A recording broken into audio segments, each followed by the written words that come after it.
My name is Chama, and I've only read one book by Cassandra Clare and one book by Sarah J. Maas.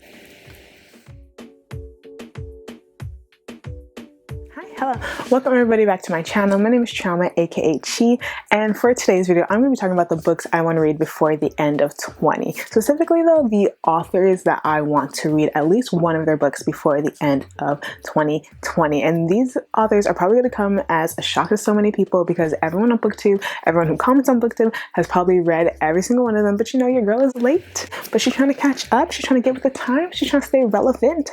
So if you want to know what books and authors I want to read before the end of 20, stay tuned. So the first author I want to 100% prioritize to reading in 2020 is Akwaeke Emezi, another Nigerian author who I have not read yet. So shame on me, shame on everything that I know and love, because I should have read at least one book by Akwaeke Emezi by now. And the person who really light the fire under me to read one book by Akwaeke Emezi is Sage over at Sage Reads. I think I watched 3 of their videos in a row where they mentioned Akwaeke Emezi, and I was just like, okay, I get it. I need to read this book. Like literally, the way they rave about Akwaeke Emezi, I was just like, I have to.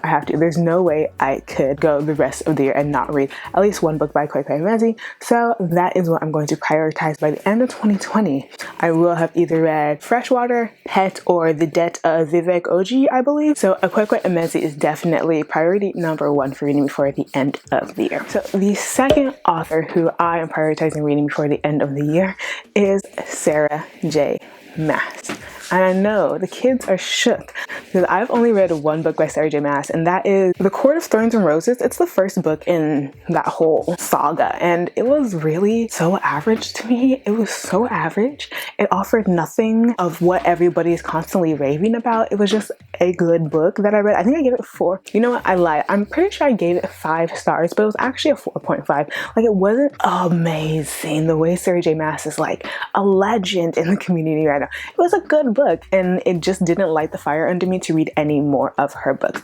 But I think that series is kind of overdone for me, so I am going to try to read Crescent City, I'm pretty sure is the name, before the end of the year, because I feel like I do like hyped authors. Like, I was never one who didn't read Twilight because everyone loves Stephanie and I. No, I loved that everyone loved it, so I wanted to love it too.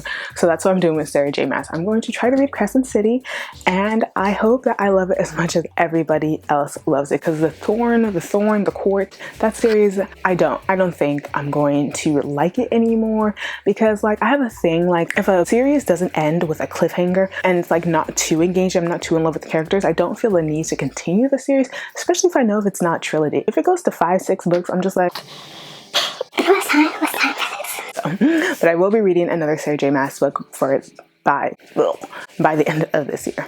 Another one that I know is going to shock the kids around the world, but I've only read one book by Cassandra Clare, and that is the first book in the Mortal Instruments series. And I just never felt the pull to read the other books. I recently got City of Ashes at a used bookstore, I think last week. And I was like, I never read the first book. This is actually blurred by Stephanie Meyer, which I find so hilarious because it just shows how old this series is. But I've only read City of Bones, but people still rave about this series to this day. And I just feel like I haven't read a really thick book. I haven't read a classic YA book in a while. So I'm going to read a Cassandra Clare book in 2020. I know. I'm shocked.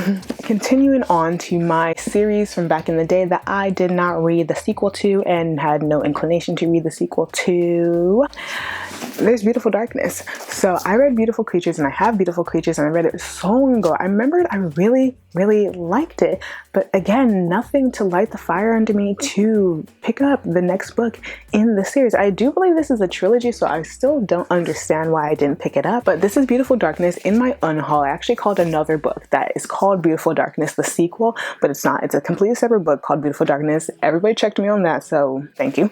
But I did pick up actual Beautiful Darkness, and I want to read this before the end of the year because this is, again, it's another classic YA, and I feel like I should see if classic YA YA stands the tale of time. I think that's the saying.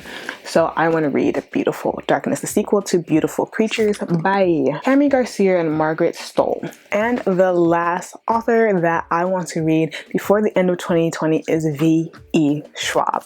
So I've never read a book by V.E. Schwab, and The Incredible Life of Addie LaRue, I believe, is the name of the book. It's not. Sounds like the perfect book to start with, but the mixed reviews over this book make it so much more enticing. There are people who hate it, who will burn it Fahrenheit 451 style, and there are people who live and die for V.E. Schwab. And I'm just like, it's so polarizing. I want a sip of the tea. It seems so hot, it seems scalding, and I want a taste of the V.E. Schwab tea. So I want to read The Incredible Life of Addie LaRue. Still not the name. I hope it is as... Actually, I don't know what I hope. I don't hope I hate it as much as the people who hate it, and I don't hope I love it as much as the people who love it. I hope...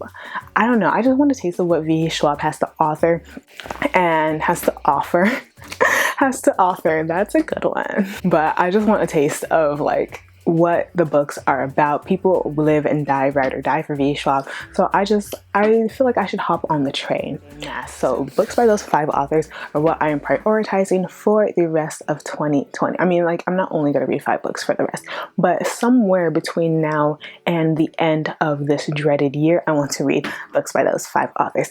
So please let me know what books you plan on reading before the end of 2020. And what do you think about me never having read Sarah J. Maas and Cassandra Clare other than their first books? Have you never read any of those books? What books are you looking to read for the end of 2020? And I'll talk to y'all later.